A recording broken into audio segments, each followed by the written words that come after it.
Let's see what happens here.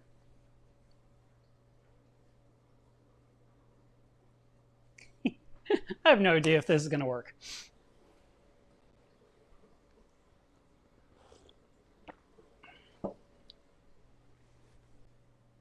I see a couple people saying hello. So, I don't know, I probably need to wear different glasses for what I'm doing here. Maybe I can do this, make myself a little bit easier here. Yeah, that kind of works. Oh, thank you for letting me know about the sound. So what I had happen was someone, okay, it's a story. It has nothing to do with reef keeping other than he is a person that had an aquarium in the past. So my friend contacted me and says, hey, Mark, I have looked everywhere for this car part. I can't find it anywhere. And I would like to know if you'd be willing to go pick it up. And it was a place called Waxahachie, which is about 45 minutes away from me. So I had to drive to this junkyard, get this fender for a Tacoma, and then come home with it. So there was an hour each way plus the buying of the part. And then when it came time to ship it, it was astronomically expensive to ship this car part. It was $320 to UPS just for the shipping for this $200 part. And I finally said, why don't you just pick it up? So he told me, okay, I'm driving there. He has a Tesla. It costs him nothing, just a little bit of electricity. It's not like using fuel. And so he got here. He said he'd be here between 12 and 1. I was like, okay, that's fine. It won't affect the live stream. And then he didn't get here till almost 1:30. And then he was here basically for like the last hour or so, looking at the reef, looking at the studio, looking at the corals, asking questions. He brought his family with him. And then we had to take this fender and squish it into his Tesla, which we did. And so now he's going somewhere else. And I was all right, let me get this going. So I just used the iPhone as the camera for today. The live stream software is on that computer over there. I've got YouTube open over here to where I can see your comments. I see lots of people saying hello, and I appreciate that. I wanted to give you a little update on what happened last week, why we couldn't do the live stream. It was a big deal, and for me, for my family. So my dad turned 90 years old, and I said, well, I'm going to be there for your birthday. And then everyone said, aren't you going to go to Reef Stock in Denver? And I said, no, my dad is turning 90. So Jack and I jumped in the truck, and we drove across the nation about 1,100 miles to be there in time for birthday dinner with my father. Took about 19 hours to get there because I had to drive there. And just so, full disclosure, if that's even the right terminology, the reason I didn't fly there is because my last flight I took was to New York and ended up having I got an upper respiratory infection that had me sick for 18 days. And my dad said, you can't fly here. I am 90. I'm not going to get sick from whatever you bring off the plane. You have to drive.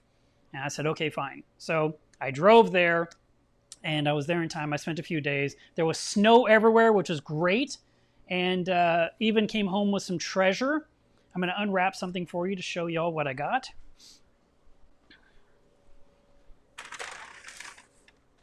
So I received this, which,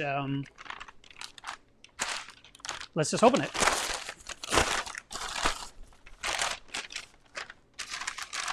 This was actually my birthday gift from January, but I picked it up.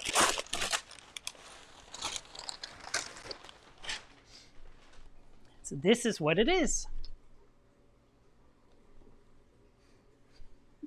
So this is a hand-painted portrait of Jack that my mama had made for me, and it was hanging on the wall in the house. Man, the frame even smells brand new. You can just smell the varnish. And so it is ready to hang on the wall, and this was a gift, and it's my Jack. So that was really awesome. And it even has the little Milo's Reef ID tag that she has on her beautiful collar. So that was a really, really nice gift. And yeah. So that was a nice surprise. Totally unexpected.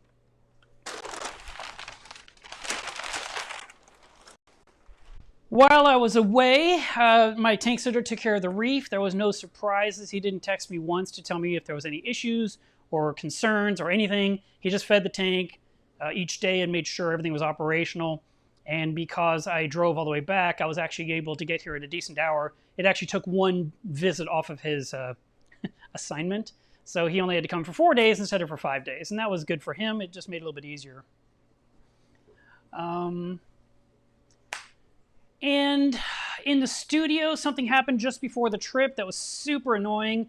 And, you know, I am used to juggling a lot of plates. I always know I have a lot of things to do, and I've got live streams to take care of, customers to build, you know, orders for, things with the house that have to be taken care of, food, walk my dog. I mean, there's just all these little things we do. So when something new pops up that adds one more thing that you really don't want to have to deal with, I was at that tipping point a couple of weeks ago. I, you know, had worked in the studio, and then the next day I came out there to, I went out there to go work, and when I opened the door, it was pitch dark in there, which was weird, and the alarm wasn't set, which was weird, and I couldn't understand it. And what had happened was a breaker had tripped. It wasn't even the breaker the alarm was on, and the alarm was active because it switched to cellular. So, I mean, it still works. But it was just, everything was weird in the building. So the breaker that goes to the lights on the ceiling, I mean, it's its own breaker for 3 LED lights, which is way overkill. But somehow that breaker had tripped. And I couldn't understand why, so I walked through and I turned the breaker on and it tripped instantly. And I was like, I don't have the mental bandwidth to deal with yet another issue. I just wanted to come in here and get to work. So I left the breaker off. I rigged up a temporary shop light to bounce light off the ceiling, and I just used it until I could figure out what was going on. And a couple days later, I removed the switch from the wall and couldn't find a problem there. And then I went to, I got the huge ladder out and got to the first light and found a little bare spot on a wire. So I went ahead and I replaced that piece of wire with a clean piece and tried to, use the breaker, and it still tripped. Didn't know what was going on, said forget it, not going to worry about it right now. So yesterday, I made a trip to Lowe's and picked up an 88-cent light switch to replace my $40 fancy one, and just hooked it up, and I turned it on, and 2 of the 3 lights turned on. So I still got to figure out what's going on with the third light. I still got to clean up the wiring. I don't really know what happened, but I'm assuming some kind of weird electrical surge happened during that period between coming out of there and going in there the next day, because the television lost its connection to the network.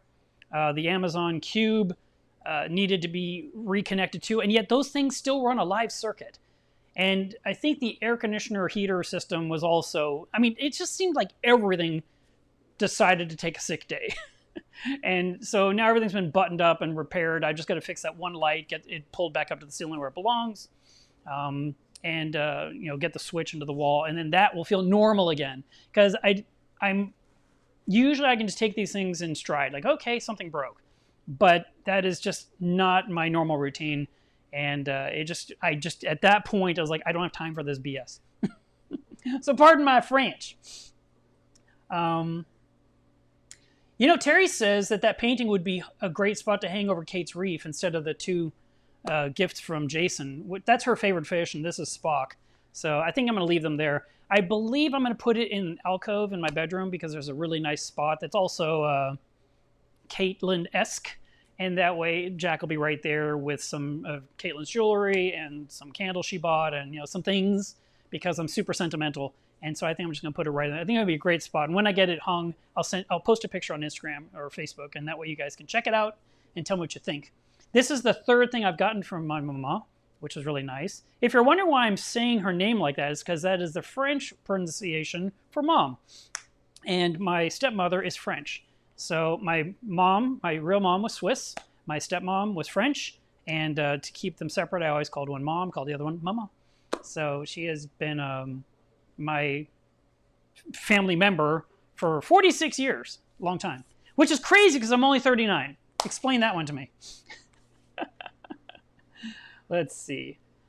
And then here's a crazy thing that happened in my parents' house on the first night. I went downstairs to my room, and there's this bookshelf wall unit, and I put my dad's birthday card on there, on the top of the little dresser, and I got on my knees, so I'm kneeling in front of this cabinet. I've got a pen in my hand. I hold the card with my hand, and so I'm like this, right? And I'm just writing, "Dear," and as I put D-E, the whole cabinet just collapsed to the ground. And I was like, I just broke their furniture with a ballpoint pen. So I had to fix that before I could come home too. Everywhere I go, something breaks. But I was able to take care of it and get that operation, get it fixed. They were happy. I reinforced it with some blocks, believe it or not, some bricks. And then I put a facade on the front of wood to hide them so you wouldn't see these ugly bricks. And now they have a nice solid cabinet again. And I'm sure that cabinet came in that house, with that house when they got it 26 years ago. And it finally just gave way when I just breathed on the darn thing. But I was like, I'm in my parents' house and I'm breaking stuff. And I felt super guilty. So there was that. Several of the winners of the Adaptive Reef controller board have posted that they received them this last week. So hopefully we'll see some pictures soon of those installed and all wired up and all pretty. And it will be so much safer than what they had before. And I'm looking forward to seeing that. So I'm going to give you a quick update on that. The moderators also started getting theirs. So we're going to, in theory, we should get 10 pictures of nice controller boards in the coming weeks to where we can show them to everyone. All right. The Reef itself is doing good. I posted a really quick clip on YouTube yesterday of some video from above. I also did a little bit longer video inside the Club Mila's Reef group on Facebook. So if you haven't seen those yet, you can look for them. I'm going to walk over to the computer now, take my coffee, and we'll do something where I can sit.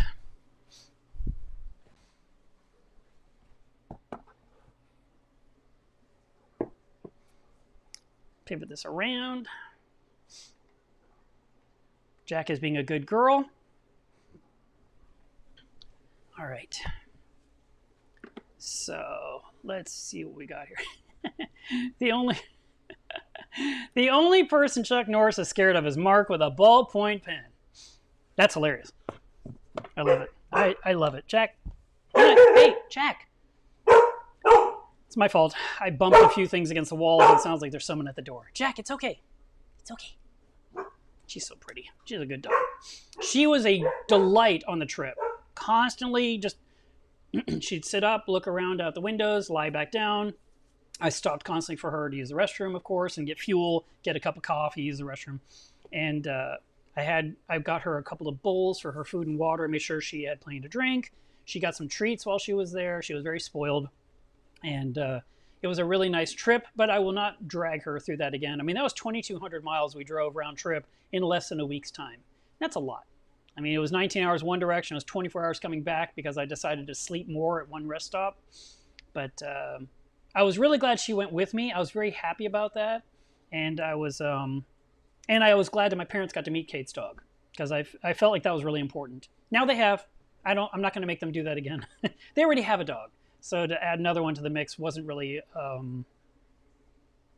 it's just not necessary. It makes it a little bit more complicated in their home. And I didn't want to make more things for them to contend with. But Jack got to play in the snow. She got to be up on a mountain. I took her for walks every day.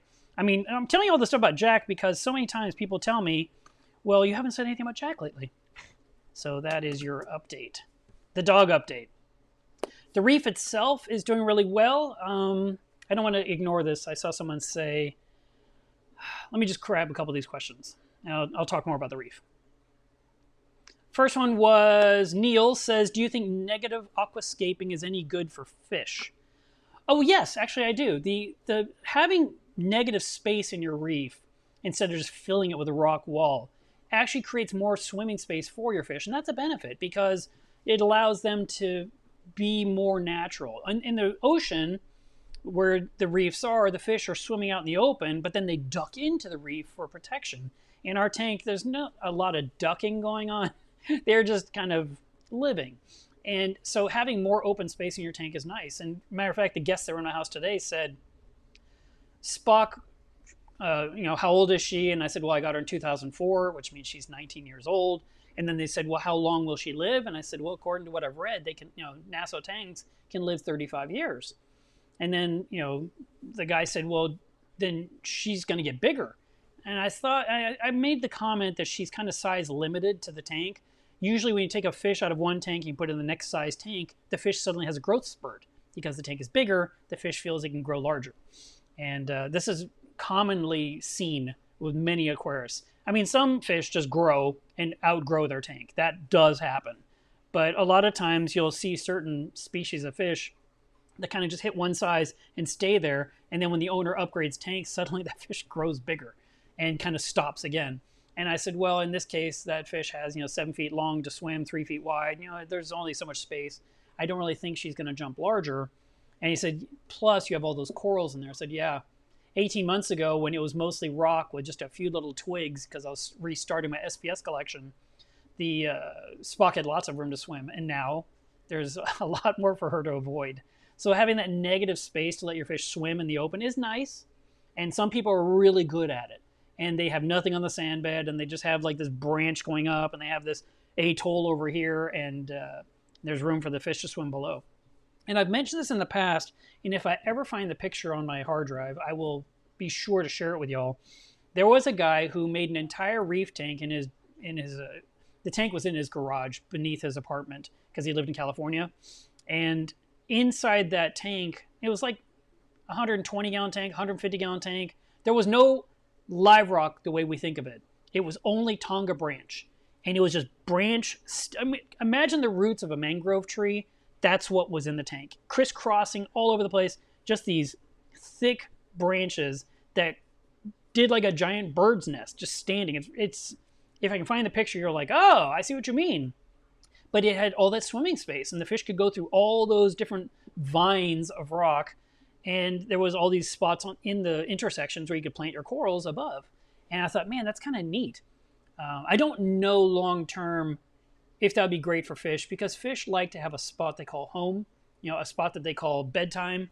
And in that scenario, there really wasn't a place for like a certain fish to say, this is my spot, because everything was just a chopstick pointing up at a different angle. It just, But I prefer an aquascape that has some rock work, but it was really cool to look at. And I don't know how long he kept it that way. I'm pretty sure it doesn't exist to this day. But having negative space in your tank is nice for the fish to be able to swim more. But as your corals grow in, that's going to change everything, including the way the water flows through the tank, requiring you to change the way you have your power heads to make sure you have adequate flow for all the livestock so everything stays healthy.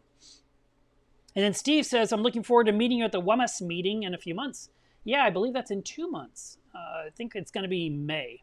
And the reason I couldn't come in late April like they'd asked is because our club is doing an event that day, and I just didn't feel right skipping my own club event to go to another club event. And so I asked if we could bump it, and they did. They accommodated me with a different weekend, which was very nice. Reef the Sea Forever says, I like the canopy you made for the tank.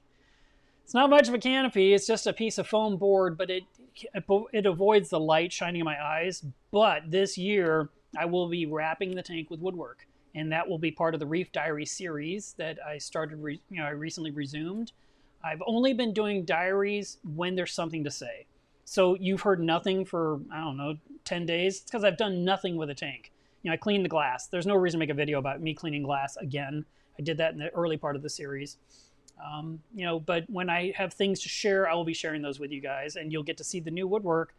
But over the tank, I've got this crazy plan in mind, and I really hope it's going to work, and I will be getting into more details about that later as I start outsourcing for the different components I need. But I'm looking forward to it. One person says, I like the Hulk. Yep. This is a great shirt I got from Comic-Con. I really liked it. Let's see. I thought I missed one other question. Also, part of the same woodwork project will be to get the stand built for the anemone cube and the surround canopy for the lighting. I've got some stuff in the works right now, but getting those built is very important. Once those are built, then the tank will go on the stand. I will then drill the wall for the plumbing to go through into the fish room and plumb into the existing sump of the 400-gallon. And then I'll just add water and let it become part of the ecosystem. And then when I feel like there's been sufficient time, then I will, because it'll all be one body of water, I'll be able to take the rock and anemones out of the temporary tank, put them in a bucket, walk them into the kitchen area, and put them in their new tank. And then hopefully break down the temporary tank that's been running much too long. It has been very long-lived for something called temporary. And it's in my way completely. I cannot wait for it to be gone. So then I can really work on cleaning up the sump in more compartments I can't get to right now. And I'm looking forward to getting that done. But that woodwork that the anemone cube is going to get, that same look will then wrap the 400 gallons so everything looks continuous. And I think that'll be really nice. And, you know, I just have this notion in my head, and I'm really hoping that as I plot it all out and cut the pieces out and start assembling it, that it's going to look really good. And if it doesn't look really good, I can go back to what I've always had. But the cube will be running, and that's important. Aquapuncture says, Mark, why was Machna canceled? Well, I haven't heard anything official from the Machna board members, but I've heard lots and lots of rumors. And bottom line is, last year's Machna did not have enough attendance, which was really bad for everyone. It was bad for Machna. It was bad for the vendors that, you know, set up booths to sell to hobbyists. And but it allowed us to hang out with each other and spend more time talking, which is really nice. But really, you know, the vendors spend a lot of money, and they bring in all these employees to work the booth that have to have hotel rooms and meals, and all those expenses really add up for each company. You know, it's not always just some guy with a frag tank. You know, you've got like a Seachem booth that might have 4 or 5 people, and they're bringing in this crew. You've got Neptune setting up a giant booth. You've got Ecotech setting up a booth. And all those employees, it becomes exponentially more expensive. For me to go by myself to Machna without a booth usually costs me about $800 to $1,000. But if I'm showing up with a booth, I got to ship a booth there in advance with all the components. I got to be there a day early to set up my booth and get everything wired in with the lights, make sure I'm into the network so I can do transactions. And then you're probably going to have to pay some kind of union fees for moving your pallet from the loading bay into the vendor hall. Then you set it all up, and then there might be union fees to put water in your aquarium because you're not allowed to touch water yourself. I mean, I've heard a lot of crazy stuff over the years, and it kind of made me glad that I was just a dry goods guy. You know, I showed up with an RO unit and some coffee mugs and some test kits and some safety stop and, you know, Phosphate RX. But, yeah, so the attendance was low. And the thing is, it's not just that the attendance was low. The people attending usually stay in the hotel. So a lot of hotel room nights were not used, even though they were promised to be used. And that is part of the contract. You know, whoever sets up a Machna, whether it's a local club or now in these days it's Machna, they sign a contract saying we're going to use this many rooms for this many days, or I'm sorry, for this many nights, because you sleep in it. And we're going to have a banquet, and we're going to have this many people eating the food. We're going to have this many people drinking liquor. And that's all in a huge contract that when you sign it, it's terrifying. You're just like, we have to commit to $250,000 of income for the hotel. And then you rely on, you know, 1,500 to 2,500 people to show up, and it all works out. But because the attendance was so poor last September, the hotel was left wanting. You know, they didn't have the people there. They didn't have the room, you know, lots of cancellations. And it put Machna in an upside down situation when it comes to paying this bill when they don't have $250,000 sitting in a bank account in case people don't show up. So you said, why is it canceled? I think that's pretty much the reason this year's was canceled, because of what is now owed to the previous hotel. And I've heard some promising hope that they're going to see what they can do to do next year's Machna. So that'll be nice. I did want to show you guys something. Got another story for you. It's kind of a little bit sad because of the topic we just had. But back in 2002, I was just a guy with a 29-gallon aquarium. And I was buying something from a fish store in California. And I ordered like a pump and some tubing to do a water change. And I was just ordering online, and then they would ship it to me, and then I could put my pump in the bucket, and I could pump the water into my 29-gallon that was way up here, you know, because I love tanks you can walk up to and look in and not have to bend down and look inside. You know, I just prefer to be eye level with your aquarium. So I hated lifting 5-gallon buckets so high, or holding the bucket and stepping up on a chair and then getting the bucket even higher to pour it in. You know, I thought, man, if I could pump the water in, it'd be so much better. So the store owner said, Mark, are you going to Machna? And I was like, I don't even know what that is. And he says, well, it's in your backyard and you got to go. And so I did a little homework and I read up on it. And then I found a newsletter from Machna, and it had the name of the president of the organization. And I called them up and I said to that person, tell me why I should go to Machna. And we had a 20-minute conversation. And then they referred me to DFW Mass, which was the club that was running Machna that year. And I spoke with someone and they said, well, you know, you're going to have to pay to enter. It's $150. And I said, that's a lot of money. I could spend that money on live rock. My priorities back then, right? And they said, if you want to save some money, if you're willing to volunteer, we'll take $50 off the entry fee. And I said, oh, well, that's a little better. Okay, thank you. Yeah, I can volunteer. And they said, but you have to join the club, which means you got to pay $20 for that to be a member so you can get this volunteer status to get a discount to attend Machna. I was like, oh, you're still trying to get all this money out of me. But I said that while I was laughing. And then I showed up at this Machna, walked in the door, went up to the table where registration was, and I joined DFW Mass. And then I paid for my Machna entry. And then I said, what do I have to do for volunteer work? They said, don't worry about that right now. We'll let you know when we need something. And I got to enjoy Machna. I bought my t-shirt, of course, while I was there. I entered in the raffle to win stuff. I don't think I won anything. I bought my first SPS coral and my first clam at that Machna. I went to 15 presentations and learned a ton of information. So that was my first Machna. That was 20 years ago.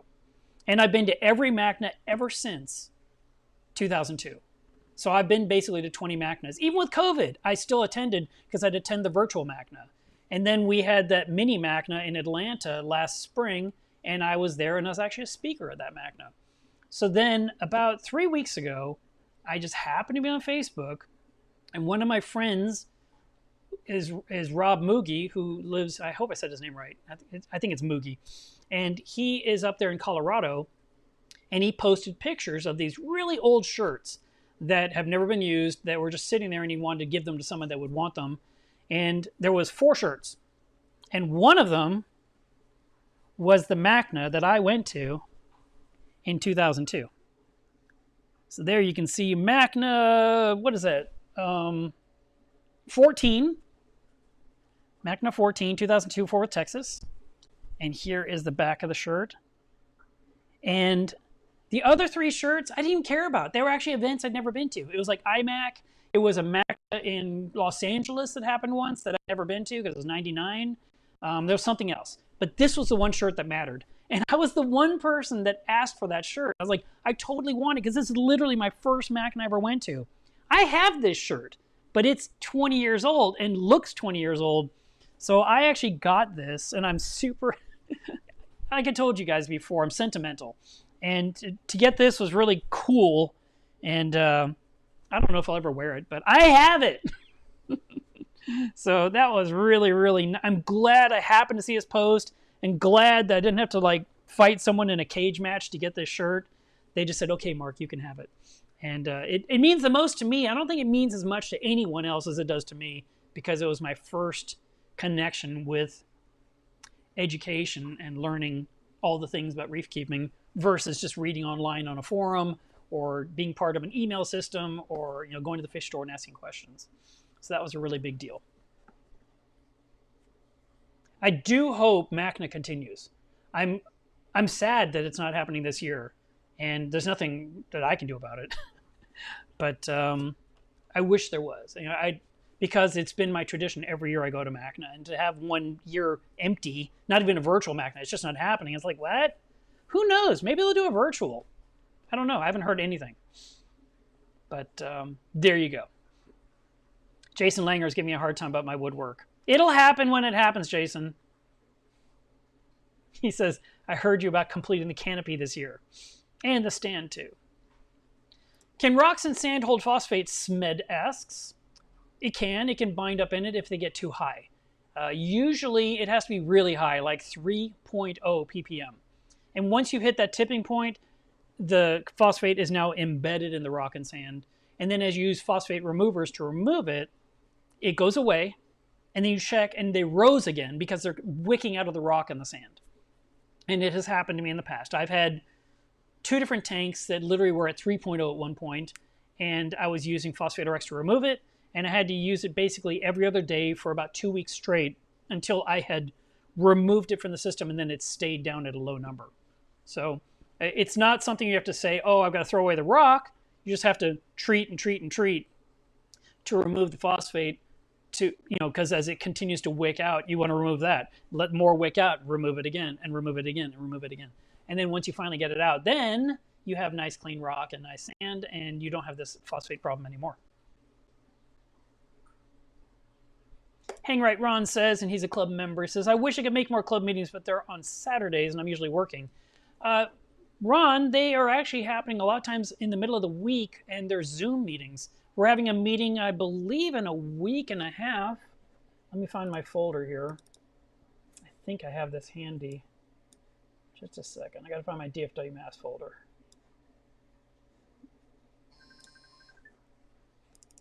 That was weird. March. Make sure I have this right. Well, our club has a frag swap on a Saturday. You're going to miss that, Ron. Here, I'll fling it on the screen in case anyone happens to be in my local area. So this one will be later in March, the 18th, so in a week. And that'll be from 11 to 3. It's free. It's actually happening in the fish store, the Coral Station, which is kind of different. So they must have had a spot allocating some room for some people to set up tanks to sell corals. And then the store itself is offering a discount that day too. So if you happen to be in the area and you want to attend our frag swap, I'll put it over here. If you want to attend, you definitely could.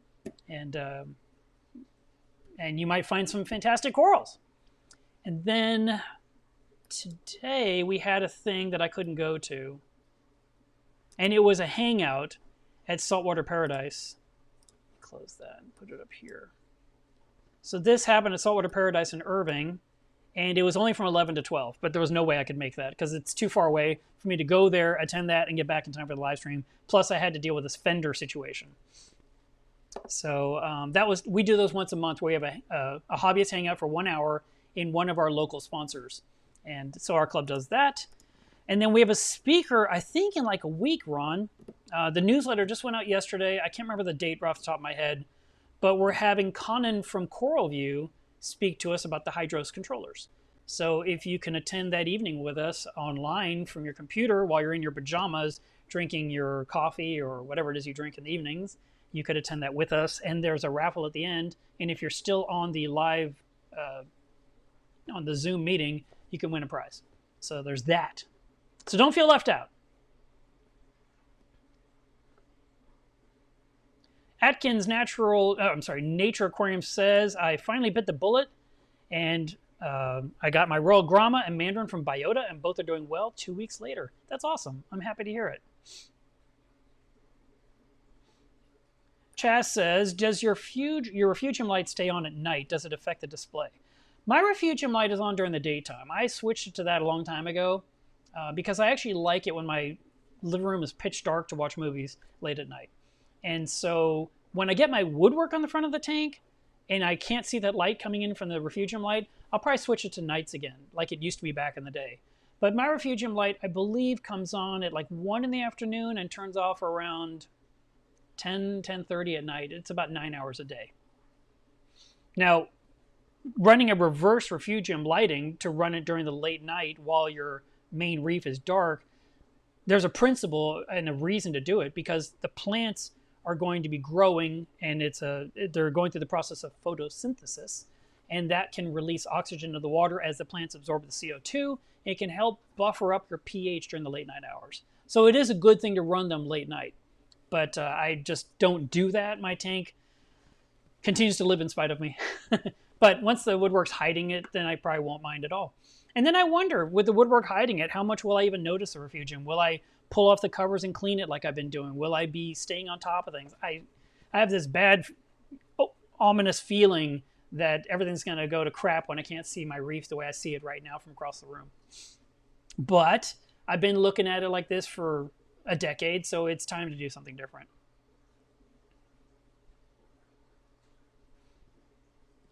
Reef the Sea Forever says, do you think it's better that you have consistent nitrate and phosphate numbers, even if they're higher than what ATI and ICP recommend?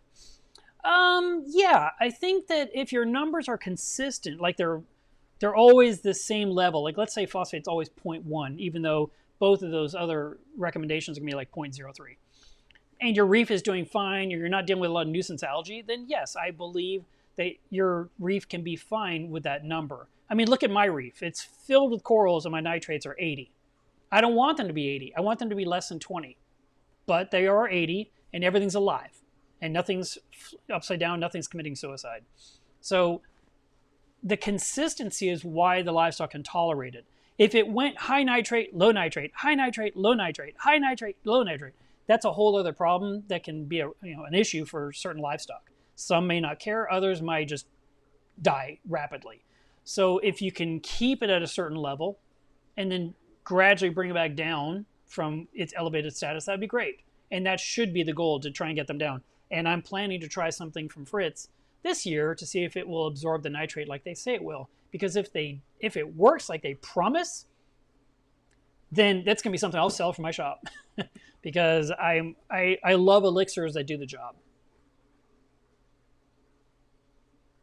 I see Amy. Potassium. She knows what that means. Atkins says, I'm part of a freshwater club. The saltwater clubs here seem to have died, or they've gone elsewhere because I can't find any new mediums for saltwater. A lot of the clubs have transitioned to Facebook, and even then it's more like the users are on Facebook. They may be part of it. Even DFW Mass has a Facebook page and a Facebook group, but our forums are where all the action is, where we promote all our events the most, mostly. And we also allow the sales of corals and livestock and dry goods through our forum. We don't permit any of that selling to happen on Facebook because Facebook's been so strict about selling livestock online. So it just made sense to keep our forums going. And we have a great person on our board of directors. Her name is Lisa, and she has just been a force to reckon with. She's making sure that we always have a newsletter, that we're always having a meeting. We have speakers, we have donations for raffles. She's really breathed a lot of life into the club in the last year and a half, and she's been super helpful to me, and it's been great. So if you're finding that there's a saltwater club in your area that's not doing well, maybe you could volunteer to help in some form or fashion to kind of get things going again, because it could just be exhaustion. People are just tired, especially with COVID. COVID just really caused a lot of problems for a lot of clubs, and it may take 1, 2, 3, 5 people to make a difference to get the thing going again. It's just one of those things.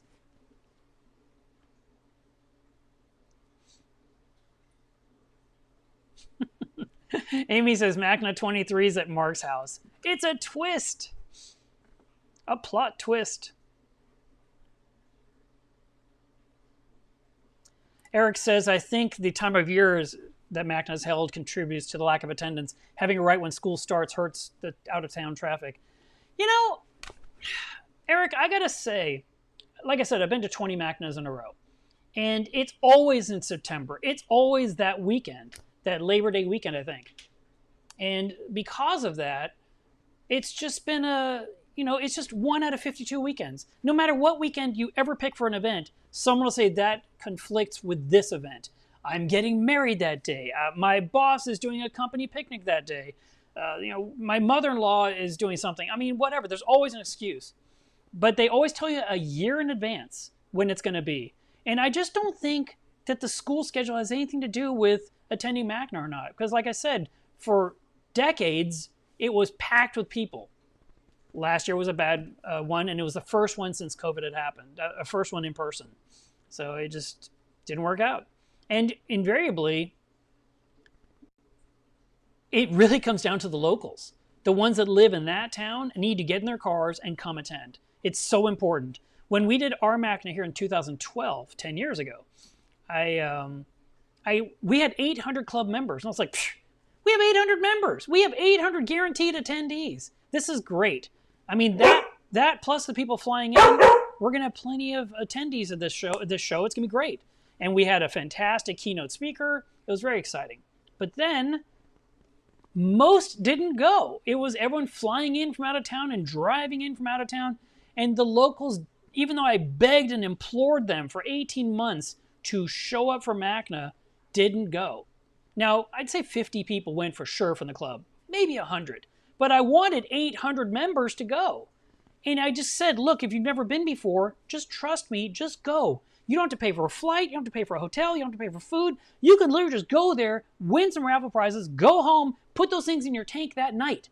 I said, just show up. And I remember I ran into a couple on Sunday as I was walking in, and they said, I didn't know this was such a big deal. If I had known that, we would have come on Friday and Saturday. And I was so mad. I literally just turned on my heel and walked away from them before I lit them up, because I spent every waking hour to plan that Machna with 2 other organizers, and we were killing ourselves to put on a good show. And all these people had to do was just believe us and show up. And they said, we didn't realize how much we missed. I'm like, I've been telling you month after month after month what's going on. We updated the club forum constantly. We put our newsletter out and told people what's happening, who's speaking, what day they're speaking, what prizes are available on Friday, what prizes are available on Saturday, what prize on Sunday. And so that's why I've been telling people on this YouTube channel for years, just go. So those of you that trusted me and went have always said they had a great time. And, you know, the ones that didn't go, and if Machna never happens again, those people will always regret that they never got to experience it. Sure, you can go to Reefapalooza or you can go to Aquascaping or these other shows, but Machna was a very specific one that was 3 days of education. That was the whole point of that show, to teach, teach, teach. And for you to learn, so when you got home, you knew what to do with your tank. Why do you think I know so much to tell you guys on this channel? Because I learned those things at Machna. And I've been sharing that knowledge for 20 years.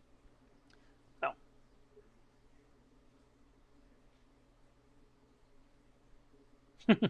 Handy Parson says, I'm booking my flight from Wales. I don't believe you. But if you show up, I will give you an alcoholic beverage and let you look at my reef tank. I think Jack needs to go outside.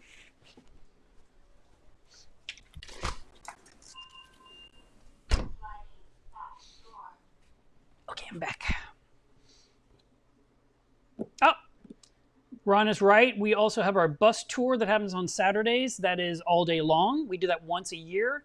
We go to about 5 or 6 fish stores, and we usually spend $7,000 or more that day reinvesting in our local economy, which is kind of impressive because you're talking about 35, 40 people that somehow spent $7,000 in one afternoon, and we all come home with fish food and test kits and cleanup crews and fish and corals, and we just fill the belly of the charter bus with coolers filled with our livestock. We've been doing that now for several years, and it's really, really fun. And the first, was it the first year? Either the first year or the second year, we had so many people that wanted to go, we had to charter 2 buses. So because, this is going to come across, you guys know me, sense of humor. Anyway, we had 2 buses. One was sober and one was an alcoholic bus. I was on the alcoholic bus because I want to have my beer and I want to enjoy my ride, and we had a lot of fun. The sober bus, I heard, was very, very solemn, and it seemed like no one had a good time on that bus. But the boozy bus had a lot of fun. And we did that because some people said, you know, the alcohol, it shouldn't be happening, or it offends me, or it's not safe for me, whatever the reason. But we did that for 1 year, and we just never did that again. I mean, we just let people know there will be beverages on the bus. There will be adult beverages. There will be sodas and apple juice and water as well. I mean, you can pick what you want to drink. And it's just a fun time. And I remember we would have, one of our organizers back then came up with a list of trivia questions that were so hard. Even I wouldn't get the answers right. And so people on the sober bus really were miserable. They were doing a quiz, and it was so hard, and there was nothing there to take off the edge, you know? And then our bus, we were laughing, and it was a little crazy, but we had a designated driver, and we probably spent more that year because, you know, we were drinking. But it was no drunks, nothing like that. I'm just saying we had a good time. Also, another thing I loved about our club meetings, and I don't know if other clubs do this, but our club has always done it. At the end of a meeting in person, some of us would always decide, rather than just going straight home from the meeting, we would then go to a local restaurant that had a bar, and we would just hang out there and drink a few beers and have a hamburger and fries. That was dinner time, 10 o'clock at night, and then, head home after that. And that time to socialize with others and just relax in a booth was really enjoyable.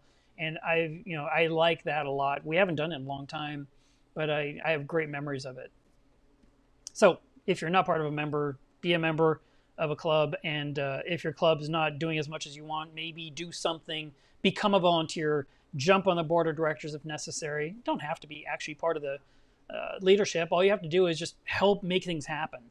One of the hardest things for clubs is to implement the ideas. Lots of people have ideas, but to get the idea put into action takes effort. And usually, no one wants to do the job that takes to make that idea come to reality. The bus tour doesn't just happen. Someone has to literally call the stores and agree on a schedule of when we're going to show up. They have to then find the bus company, find out what it's going to cost, reserve it. You got to get coolers. You got to send someone to Costco or Sam's. You get like tons of like chips and cookies and snacks and candy and stuff that will be given out. If there's going to be raffle prizes like gift cards, they have to be purchased in advance and have them there that day to hand to people on the bus because they're winning them. I mean, there's just a lot of little wheels, cogs in the engine that you need to make sure are greased so that everything goes smoothly. And it's a really good event, and it just takes effort. So if you have an idea like, hey, I think our club should do this, you might actually have to do everything to make that thing happen. And there's nothing wrong with that. That's actually a good thing, and they will appreciate it. And like I said, they might put you on the board of directors after that.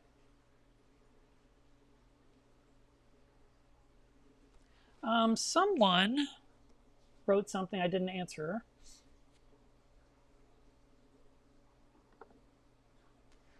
Problem Prone says, I just started a new tank. Will be moving my fish from the old tank. I want to do a quarantine on them, I think. You can. You could... trying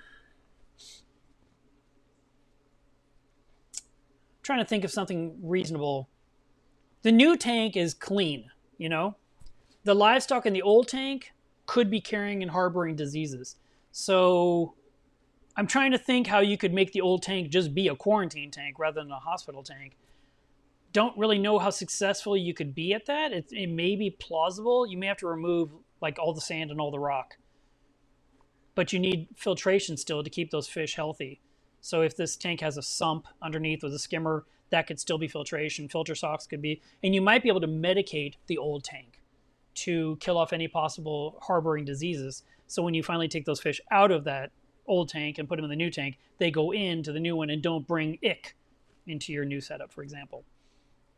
I don't know. I would talk with someone. I would jump on Humble Fish's website and get on their forums and see what they would recommend in that scenario. They probably have the perfect plan that would give you the best chance for success.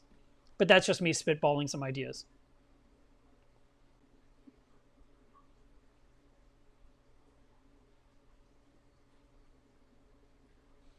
Oh, here's another question from the same person. So it was a few comments later. I just saw it now. How long should I run the fish from the old tank in quarantine with copper before moving them to the new system? I'm going to assume, I'm going to tell you, Humble Fish. Humble Fish. Humble.fish, hit enter on your keyboard. That website will give you all the answers. I would think probably 14 to 21 days at a certain level of copper would be your best chance for success. But let them answer you because I'm not the fish disease person. I gotta let Jack back in. Come on in, Jackie. All right. She doesn't understand that I'm live streaming today for some reason. Hi, sweetheart. Good girl.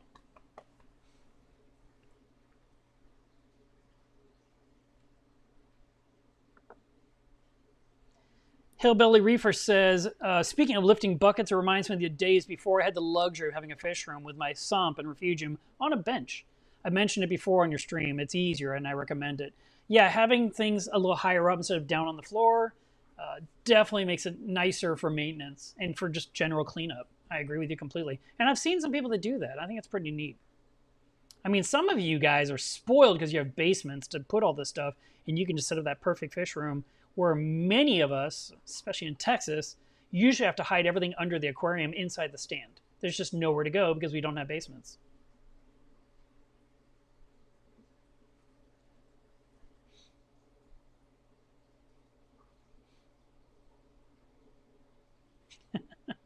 Reef the Sea Forever says, do you get mad at those people that have to add nitrate and phosphate back to their tank? No, I don't. It's kind of humorous. It's just what has changed from what we did back in the day. Back in the day, you set up a tank with live rock, and you had nitrate and phosphate you're trying to bring down. Nowadays, people set everything up with dry sand and dry rock and have nothing in the water, and they have no nitrate, no phosphate, and apparently it is the perfect breeding ground for dinoflagellates because everyone seems to get it. Not everyone, but a lot of people seem to get it. Where back in the day, the occasional person had dinoflagellates, and you're just like, what happened, man? How is that even possible? And oh my God, that is such a nightmare, you know? And now everyone's got a microscope and they all know exactly what kind of dinoflagellate they have. They've got this game plan. They struggle for months trying to resolve the problem, and they finally do get it under control because they're dosing nitrate, phosphate, and other things to create the right balance to kill off the bad bacteria and to have good bacteria.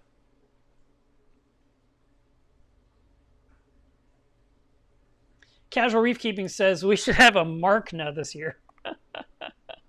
That's great. You know, back to the 2002 Machna. I'll tell you a quick little story about this because it was shocking. Shocking drama.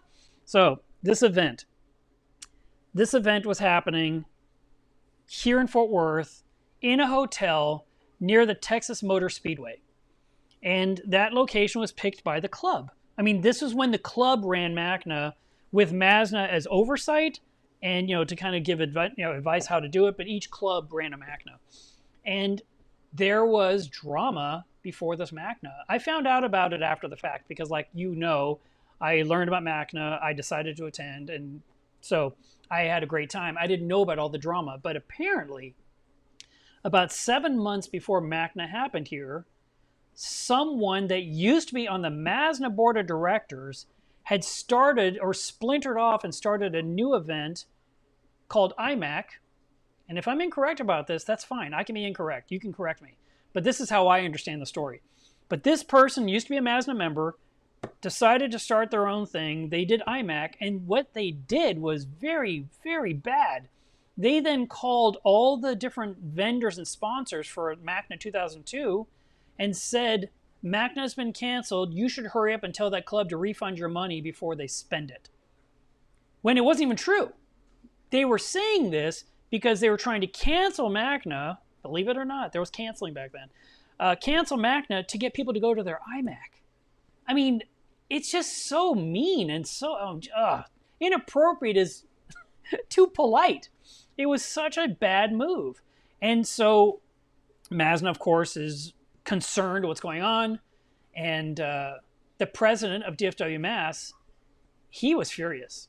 He was furious at this person and what they were doing, and he knew exactly why he was doing it, and he just basically grabbed his board of directors. Back then, they had like 9 people on the board, and they said, you know what? Forget Machna, forget IMAC, forget all these people. We're doing Machna. We have 7 months. We're just going to do a show, and that's the end of it. And he then had to contact, or someone on the board of directors had to contact these vendors and reassure them Machna was still happening. And it did. Had a great time. I got to meet Martin Moe for the first time at that show. And I met Walt Smith for the first time. There was all these people that some of you probably know, and some of you are like, who?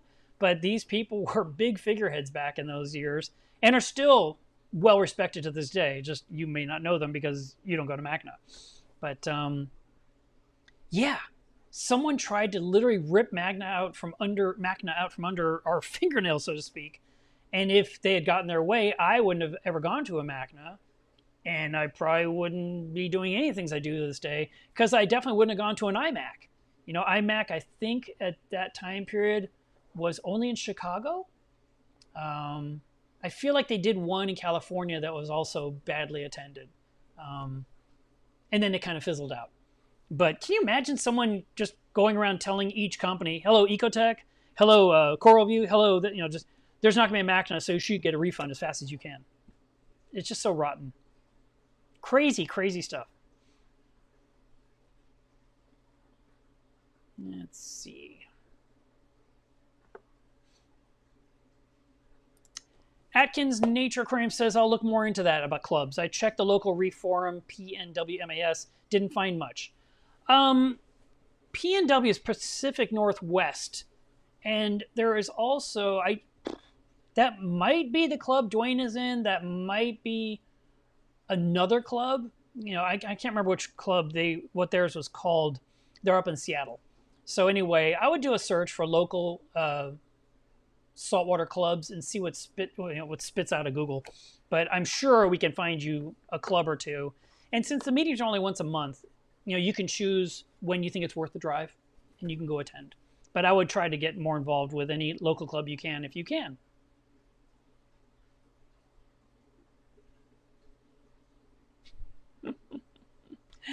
Amy says, I abandoned, quote unquote, my children for 5 days to go to Machna last year. School or no school, I was going. See, that's it. And it always landed on that holiday weekend. So Machna is Friday, Saturday, Sunday, and then Monday was off. And there was no school on Monday. So I always thought, why is everyone complaining about this? If anything, you get to go home and you still have Monday to kind of regroup and get everything organized because school starts on Tuesday, or resumes on Tuesday. I don't know. Mina says, I hope Machna comes back in 2024. The amount of knowledge from the symposiums no other event could provide. Not Aquashella, not RAP, and definitely not my local coral farmers market. Nope, those are all basically super frag swaps. And the educational aspect of Machna has always been touted because you have these speakers, you have the Q&A, you have the keynote speakers. I mean, every once in a while, there will be one bad speaker where you just feel. I remember a friend of mine named Gary. He went to hear one presentation, and he sat through the whole thing, and he was furious. He got on Facebook and just said, "Oh my God, I want the 45 minutes of my life back. There was not one thing I learned in that 45 minutes," and he was so mad. And I was like, "Wow!" And then I got worried. What if Gary ever attends one of my talks? What's he going to say? But occasionally there's a terrible speaker. But usually there's always something you can gain. And even myself, I know a lot of stuff. I don't know everything, but I know a lot of stuff. And so I go in with a mental plan in advance. When I sit down in the room for that speaker, I'm going to learn one new thing. And I will sit there and listen to the whole presentation and hopefully glean one new thing that I didn't know. And invariably, that's usually what happens. They'll say some little nugget of something like, "Oh, that's so cool, and I'm so glad I heard it." So that's why I've always loved Machna. And also, it's a 3-day event where Reefapalooza, usually it's 2 days, right? But people go either Saturday or they go Sunday, and they usually do 1 or 2 laps, and then they buy the things they want and they leave. They're not staying there from 9 a.m. to 6 p.m., unless they're just hoping to win stuff in the raffle at those different times. But they're not there to be educated. They're there to buy some coral, maybe ask some questions of the vendor. What do you think this should, what should I do about this? And talk to a vendor about a pump and like, well, how come my pump won't do this? I mean, there's that kind of interaction. But when you're at Machna for 3 days, there's none of that pressure. There's none of that rush. You're going to be there for days. You have plenty of opportunities to ask these questions, to hang out with others in the evenings until late at night, discussing everything under the sun, and or just hearing conversations and just kind of eavesdropping and benefiting from the knowledge those 2 or 3 people are sharing. You're like, oh, you might even join in and say, hey, I couldn't help but hear you're talking about anemones, and I've been wondering about such and such. Next thing you know, you've made 3 new friends, and then you exchange social media links, and now you're friends for life. So huge benefit going to these shows and getting the education. But you have to be wanting to be there all day, not like I'm going to go there for a couple of hours and leave. Because if you're just going there for a couple of hours, that's like going to the movie theater and leaving. You don't go to the movie theater all day, right? Even if you're going to catch multiple movies, you don't. You disappear and you come back. And I remember that there were so many times where people would say, oh, I'm not going to the banquet, even though the banquet was included. And they kept saying, well, the food's no good. I hate the food. It's never any good. It's banquet food. I'm like, it's included in your ticket. You've already paid for it. Like, I don't care. I want to go to a good restaurant. But when you're at the banquet, you may not be getting the best food in the world. Okay. But what you're getting from the stage, the different presentations, the different scholarships, the different awards that go to like a course of the year, the keynote speaker that talks about what's going on the reefs right now, telling you the latest information. that stuff's really good. And I never wanted to miss it. And out of 20 keynotes, I only hated one. I actually had to leave. I couldn't take it. I almost pulled a Gary. I told the friends at my table, like, I can't stay here another minute. And they're like, oh my God, I can't either. And we all left. But the reason that was not a good one, number one, it was a very complicated presentation. In case anyone was trying to guess who it is or whatever. I don't even know what the name of the person was. But they had a very thick accent, so it was very hard to understand what they were saying. And we had just eaten, and they had spreadsheets on the screen. And I was like, oh my God, I can't do this. I cannot do this. I don't know if I could do this at 8 a.m. with a cup of coffee in my hand. No. I don't like spreadsheets and presentations unless you're going to like then go to the next slide and you show two cells. Like this number and why they matter. But this person was going through it, and it was really hard to understand what they were saying, and it was super boring, and I just couldn't take another minute, and we left. And I found my bottle of Crown Royal, and I got happy again.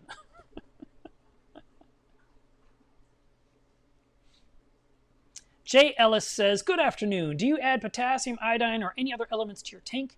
Thank you. Yes, I do. Potassium I add as needed, and currently I don't think there's any being added to my tank because I think the tubing is clogged. But I'm about to send up an ICP test on Monday to see where my levels are because they do such a good job. I go to Reef Labs out of Florida, and they give me a nice report and tell me where everything is.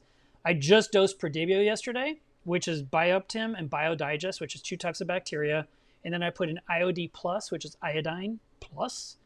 And I also put in Stronti+, which is Stronti plus whatever's in that vial. And I do that every 15 days. So that happened. And last night I dosed vanadium. I dosed molybdenum. I dosed something called MT, which I don't know what it stands for, but it's 3 different elements that help the algae turf scrubber be a little bit more lush. So I did and I added some very concentrated liquid calcium to bring my calcium up a little bit higher than my calcium reactor is currently supplying to the tank. So yes, I am dosing that, and I will continue to be dosing those. And once I get my ICP result back after a few days, then I'll know where I'm at and if I need to increase my vanadium or not. I also dosed cobalt yesterday. So yes, I am putting very specific elements in my tank.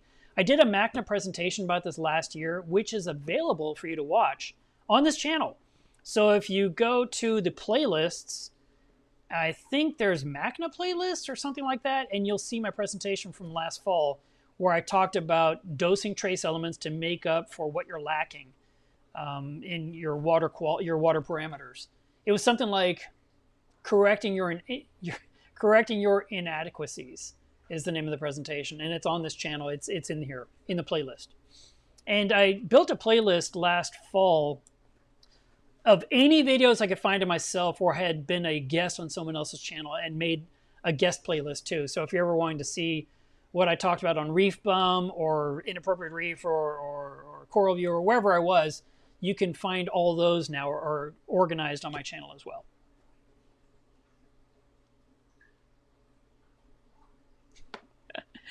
Amy says, wait, when is this Boozy Fish tour bus thing happening next? Next Saturday.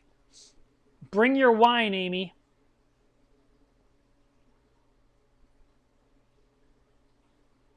Thomas, I would say that your fish tank is maxed out. You have a 65-gallon tank. Your filtration is kind of minimal. You have a couple of clowns, a Lawnmower Blenny, a Royal Grama, the Dragonette Mandarin, and you've got the Baby Hippo Tang and a Flame Angel. It seems like enough fish. So I wouldn't put any more fish. I would focus on corals because corals are going to fill in and make the tank prettier, and you really have not put much in your tank when it comes to corals. So I'd start looking at Rickordia, zoanthids, frog spawn, hammer, things you can afford. And I would do that and see how they do under your tank. The things I've mentioned, mushrooms are popular too. These are the things that you can do in your tank, even if your lights aren't super intense. So I would suggest that. I would stop with a fish. You've got whatever you have, 7 fish. That's enough. I would focus on getting a nice coral reef going now. You might need to get some more live rock from your local fish store. And if you buy some live rock and you're going to come home with it, you should go with a bucket to the fish store. Bring the bucket with you, find the rock you want, put it, have them weigh it to know how much to charge you, put that in the bucket, put water on top of the rock completely submerged, and then when you put it in your car to drive home, that rock will not be exposed to air. Then you can safely take that rock and you can put it in your aquarium because it stayed submerged the whole time. And you won't have any weird cycling or die-off. So you're buying rock that's underwater, you're putting in a bucket underwater, and then you take it home and you put it in your tank underwater, completely safe to use. But be sure before you put it in your tank that you give it the sniff test. So you take the rock out and you smell it. And if it smells clean like the ocean, it's completely safe to use. If it smells rotting or decaying or foul, then don't put it in your tank yet. Leave it in that bucket, drop in a power head, maybe a small heater, add more salt water, and just let that thing run for about 3 weeks. And after 3 weeks, whatever die-off was going on with that rock will be gone. You can lift it, you can change the water in that bucket once a week. And then you can, after 3 weeks, lift it out and smell it again. If it smells clean like the ocean, it's ready to go in your tank. Oh, thanks, Ron. I thought it was next Saturday for some reason. I'm getting my dates mixed up. April 29th. That gives her plenty of time to get here.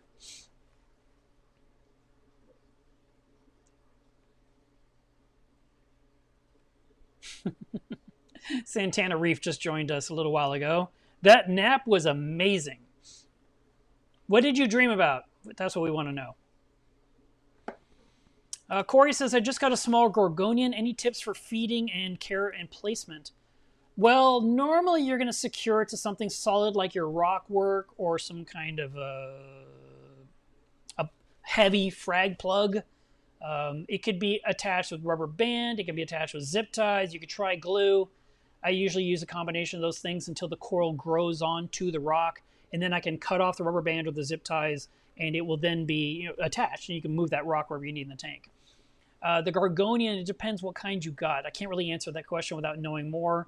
Certain ones are photosynthetic and just live off the light and whatever food you put in the tank. Others are going to be non-photosynthetic and literally rely on you putting in things like Reef, phytoplankton. They need the nutrients in the water column. They can filter feed it out.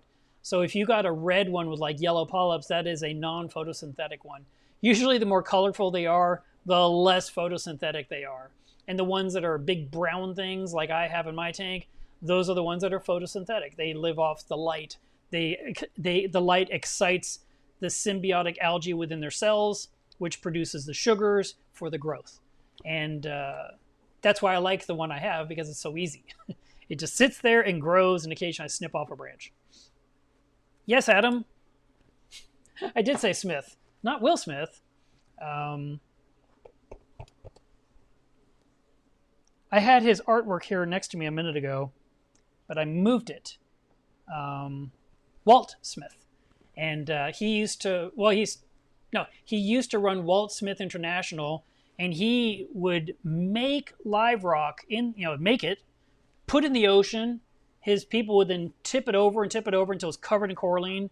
They would then bring it back out of the ocean in a canoe back to the island, and then they'd be washed under a pressure washer with salt water to knock off all the stuff, packed in boxes, and that's where we got our live rock from. It was from Fiji.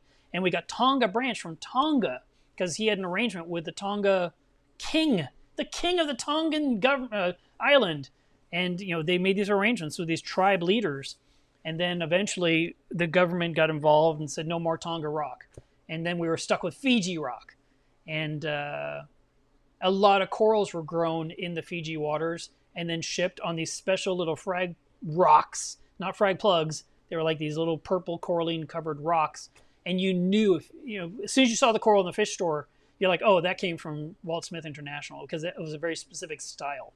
Just like the giant black frag plugs from ORA. Everyone knows those come from ORA. You just learn certain things are from certain places, and that's their telltale sign. So I got a box of live rock at one of the Machna, as a matter of fact. It was so funny. They made this announcement during the presentation, during the evening. Can we have your attention? And, everyone looks up and they stop eating their food and like, yes. And they said, we would like you all to look under your seat and see if there's a card taped beneath. And if there is, you win that prize. And so someone would reach under and say, oh my God, I won a protein skimmer. or someone else says, I want an Apex control, an Aqua controller, and then I got a card under my seat and it said rock. I was like, I want a rock? Are you kidding me? Well, I actually won a case of live rock from Walt Smith International. And all of that rock is in my Reef to this day. But I got it back at that Machna. And so I had to check a suitcase with the airline and then a huge box filled with rock that came from Fiji that also went on the suitcase or on the conveyor belt. And, when I landed, I brought it home. I put it in a vat of salt water and let it cure for 3 weeks. And then I was able to use it in my Reef. So I won some. And back then, live rock was like $9 a pound. And I got 45 pounds. 45 times 9. That was a $400 prize that I got. But I remember it was just an index card that said rock. I was like, I want a rock? They got a skimmer. Why did I get a rock? What did I do wrong? It was really funny.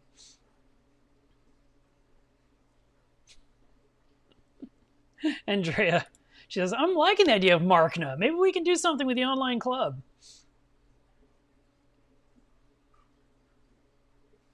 Yeah, it's really sad when Machna's or any event gets canceled. And I really, really, really hope that they will get back on track.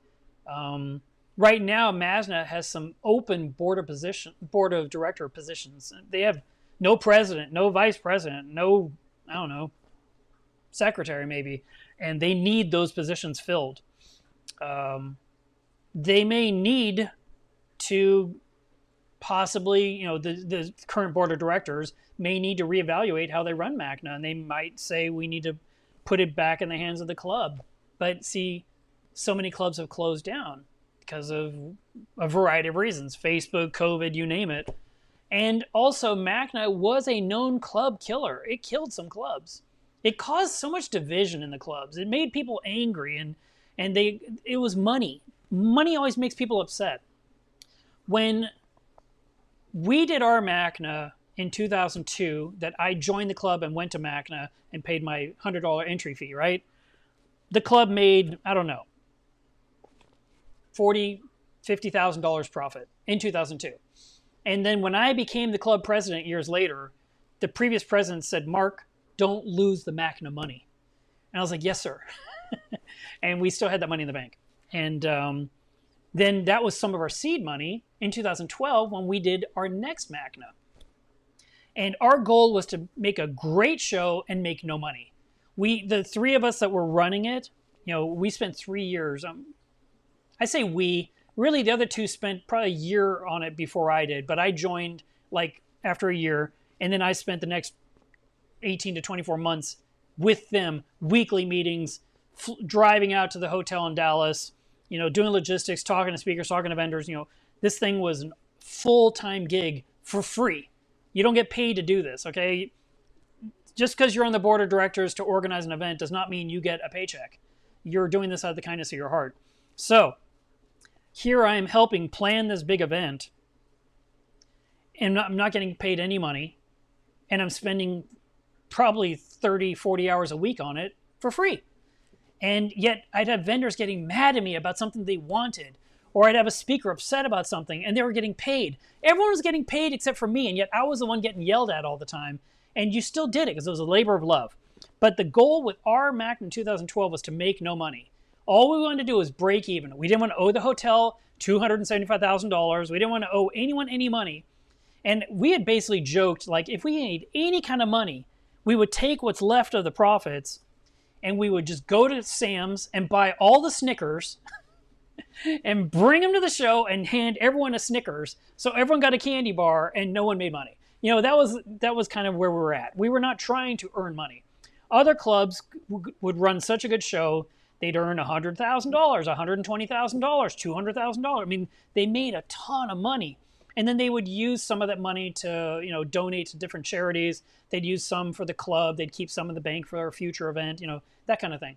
But the problem was, once this club had a chunk of money, then there was always the accusations and allegations. This person stole money. This person is misusing the money. And it was killing clubs because the money caused a lot of ugliness to come out.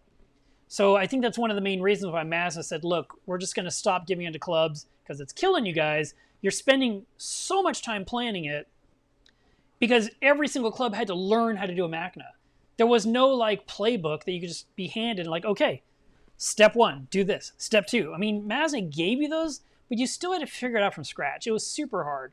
And after you live through one, you're like, okay, I can do the next one. I know how it works now. But you weren't doing the next one. You weren't doing the next, you wouldn't do another one for another decade. And by the time it was your turn again, you might not even be in the hobby anymore. A lot of things change, right? A lot of people come and go and move away. And, so anyway, Machna just said, we're going to start doing it. And I was thinking, in a way, this is probably a good thing. Because number one, Machna uses their money to deal with the lobbying in Washington when it comes to fish and wildlife. And they could send people in to, research things. I mean, I just felt like if they have the money, that's great. Let Machna do stuff. And if they're doing the same show every year, their first year might be hard, but then they'll learn from those mistakes, and the second will be smoother, the third will be even better, and it just gets easier and easier because we do it every year. We know how this works. We get the caterer, we get the wedding cake, we get the tuxedos, what I'm saying, like a wedding, and you just know the routine. And so I thought, maybe that's a good thing. But then COVID changed everything. It caused all kinds of problems. And apparently it just steamrolled right through the whole Machna organization. And finally people just got tired. And, and the other part is getting people to show up. And getting people to get in their cars and go is always the hardest challenge of the entire event. You need the people to be there. Or it doesn't matter how great an event you plan. If there's no one there, it's not a good event.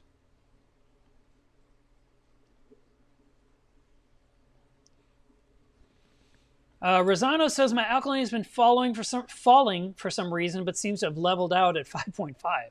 Well, that's crazy low, and I would bring it up immediately. It's a 10-year-old tank. Any idea why this is happening? Well, I don't know what exactly you're dosing in the tank right now, or if there's just an obstruction. Either you run out of alkalinity, you put alkalinity in the wrong vessel, and you're actually adding calcium and not alkalinity. The tubing's clogged, the dosing pump is leaking, the dose isn't going in. The dose is turning into... It's precipitating out. It's literally just gathering the bottom of the sump and creating shale instead of becoming part of the water of the entire system. I mean, there's lots of things. But regardless of the age of your tank, I mean, you say your tank's 10 years old. My tank is 9 years old. And I am still dosing alkalinity around the clock.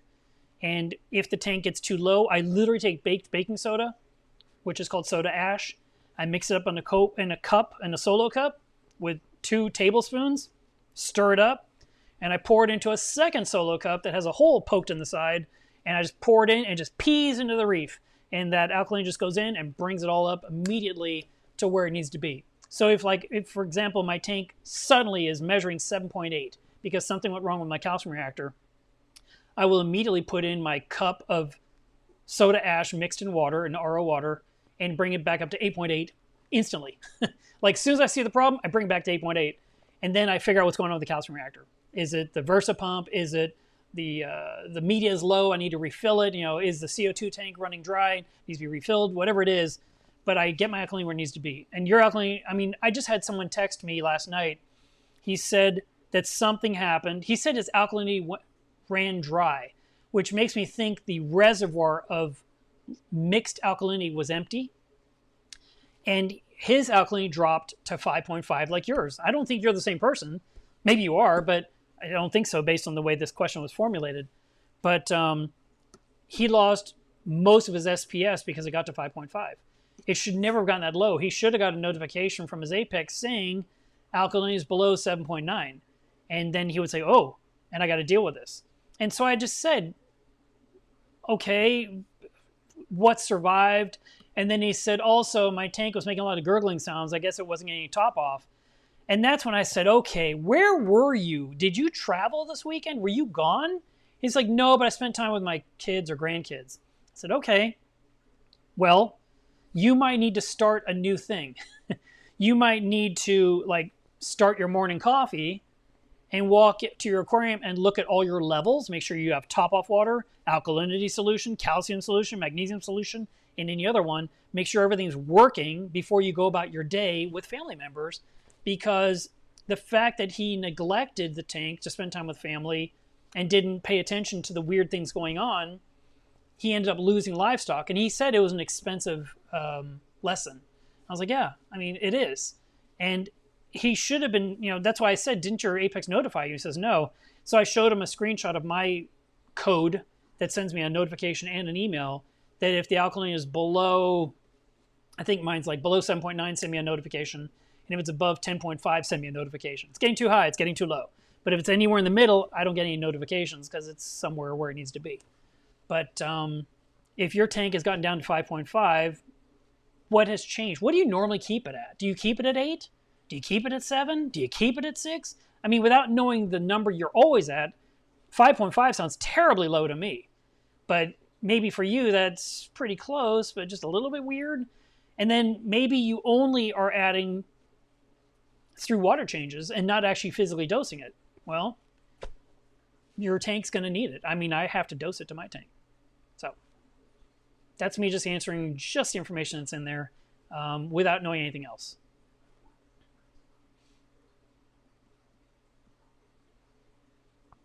Smed says, do you know anything that would break off small needle-like calcium structures? You're talking about vermitids.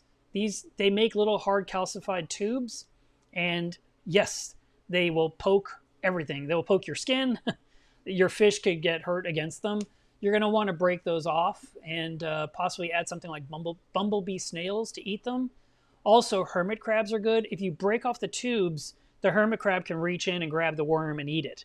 Another choice would be break off the tubes and then put super glue gel over the hole you just created to seal the worm inside the hole. These are some of the solutions people have used for vermitids. And if you have thousands, then you're using so much filter feeding food that they are growing exponentially. And that happens to some people. I have some vermitids in my tank, and they really need to go. I don't know how many. I'm going to pretend there's 50. Could be worse. But there was someone else I was friends with. His name was Hop. He lived up there in Denver, Colorado. And he had thousands, if not a million. And I was like, come on. He showed a picture, and you couldn't see the rock. There was so many. I was like, what are you feeding? I mean, you were literally keeping these things alive and helping them self-propagate. And he just had to get rid of all the rock and get new rock just to restart because there was no coming back from that one. I mean, yes, you could take the rock out and you could literally put it in a muriatic acid bath and just boil the rock, with acid until everything melts away. But then you have dead rock. So it's just easier for him to just buy a new live rock and just start fresh. But the feeding regime you're using, whatever you're feeding with right now, I'm not saying feed less, but you might need to change foods entirely. Like maybe you're using Reef roids, which is a very fine particulate food. Maybe you're putting in phytoplankton. Maybe you're putting in Benepets, or Reef Frenzy. I mean, there's so many of these powdered foods that are perfect for those worms. And the more of that food you put in, the more the worms catch, the more they eat, the more they make it themselves. And you end up with thousands. So you're going to need to go in there and start razzing the rock and just breaking off all the tubes, first of all. And if they're in your sump, like all over your power head, because they like to do that, clean that pump completely. Clean the tubing, the drains. Anywhere you find these tubes, break them off, scrape them away, get rid of them, and reduce their population. And like I said, you might need to change foods for a while and maybe go to something like PE mysis and Rod's food because it's bigger, chunkier foods for your fish to eat. And the fish will poop all over your other corals and they'll still get food. But maybe the filter feeding food is just too much to allow you to have so many vermitids in your system.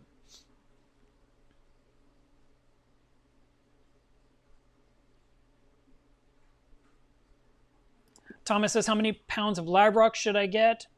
Oh, you could probably put in 15 or 20 pounds of live rock. Your tank is very much open. I mean, you have a few rocks on the bottom and then all that water above, and you could make yourself like an archway or something nice. So I would think that. Ron says, BRS should support the next big event. Come on, Ryan. Well, it might not even be a BRS. It might be more aperture, but it comes down to where these investors want to spend their money.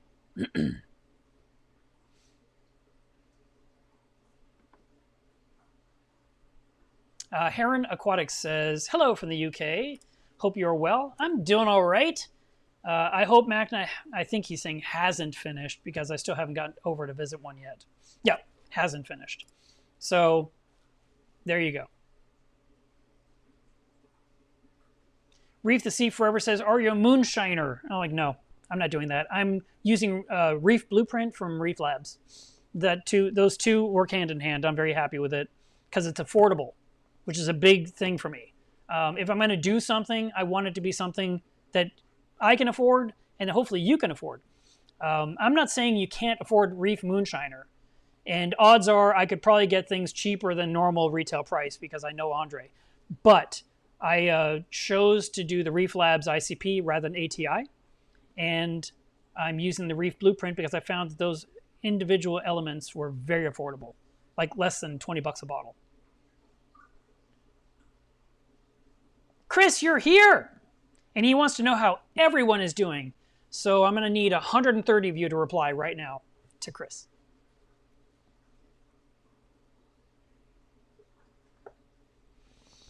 Yeah, okay, so Derek says I have thousands of these vermitids because I was dosing phytoplankton. Yep, they would love that. That was so nice of you. You're feeding the pests. All right. We've been talking for an hour and a half. I'm going to wrap this up with reminding you that today is Water Test Saturday. I'm going to stick a graphic on the screen because we need it. This is the right time for it. And believe it or not, I am getting a t-shirt made of this. So water tests save lives. This is something that Caitlin said. She gets full credit for it. And if you're not testing your water frequently, like, for example, the person above, I forgot his name already, that said his alkalinity is 5.5. He tested to find that number out. But when did he test before that number got that low? If you're testing your water every single week, like I keep harping on, encouraging you to do your tests regularly, your water will not get away from you. When I had my phosphates at 3.0, clearly I was not measuring my phosphates frequently. Because if I had, I would have never let them get that high, right? That's why I started getting on my own case and said, Mark, you need to test your water weekly. And having some gear that automates testing, whether it's the Reef Bot or the Trident or something from CoralView that will measure some parameters is great, but it doesn't measure them all. So you end up having to buy one of every machine to cover all the bases. Or you just need to get out your test kits and measure. Now my nitrates, they're always high, but I keep testing them anyway, hoping for a miracle. But they keep being high. So I'm hoping this product from Fritz that I'm going to be trying out will consume them. And if it works, I'll ask them to rename the product Nitrate RX, because I think that would be a fantastic product that we all deserve to have. If it doesn't work, I will use something else because I'm going to get my nitrates back down. I did it a year and a half ago. I can do it again. I just have to really want to. And I'm going to have to, kick my butt and make sure it happens. But I'm really glad my Reef is doing well. I've been kind of a little disappointed the way it's been looking lately, and I completely attribute that to the fact that I stopped dosing the trace elements for probably about 6 months. I just kind of stopped. I went through a lot of work to prepare for that Machna talk, and then when I got home, I just kind of... Plus, I ran out of like one or two, and I didn't order it, and I kept saying I need to order it, and I kept forgetting. And then I wasn't sending up ICP tests. And so it just snowballed into a lack of doing what I was doing. So I'm getting back on track. It's March. It's 2023. I'm going to be doing my ICP testing more frequently. I'm going to order what I'm lacking. I'm going to be dosing what I have on hand. And I'm going to get my coloration back that I was really enjoying before because I liked it. But it's not all doom and gloom because I stood above my tank yesterday on the walkboard looking down and everything was really pretty. It may not be glow in the dark pretty, but it's really pretty. And I have to take that into account and realize I might want it to be better than it is, but it's still a healthy reef. I just want more. And so I want it to be even better than it is because I've seen what it looked like 6 months ago. And I was like, wow, back then. And I want to see that. I want that feeling again, So I'm going to be working on my tank to make it look better. Hopefully you guys will notice the difference as you follow along on the channel. And please do test your water. Don't be lazy. Don't use old kits. If your kits are more than a year old, please toss them out and get new ones. If you want, you can buy them from me because I stock them. I have Salifert and Elos, If you want to support your local fish store, I totally understand that and appreciate that. You can do that too. But own the test kits is the first step. Using the test kits is the second step. And you have to do part A and part B. You have to own it and you got to use it. And if you do that, you're going to have a beautiful, healthy reef. You're going to have nice, healthy fish. You're going to have beautiful corals. And you're going to want to take pictures of those and share them in Club Miller's Reef so that we can all appreciate what you've done and how fantastic your reef is. And, you know, when you see pictures of other people's tanks and you're like, oh my God, their tank is so pretty, feel free to ask them what they're doing. But odds are what they're doing is they're doing more than you're doing. And so it comes down to how much are you willing to do for your tank to make it look great. And part of making it look great is testing the water. So please do test your water this weekend. I hope you guys have a great rest of Saturday and all day Sunday. And I will let you know somehow if we're going to have a stream next Saturday. I think I have something going on next Saturday, so I'm not positive. But either we'll have one or we won't. But I will get back to you and let you guys know via social media.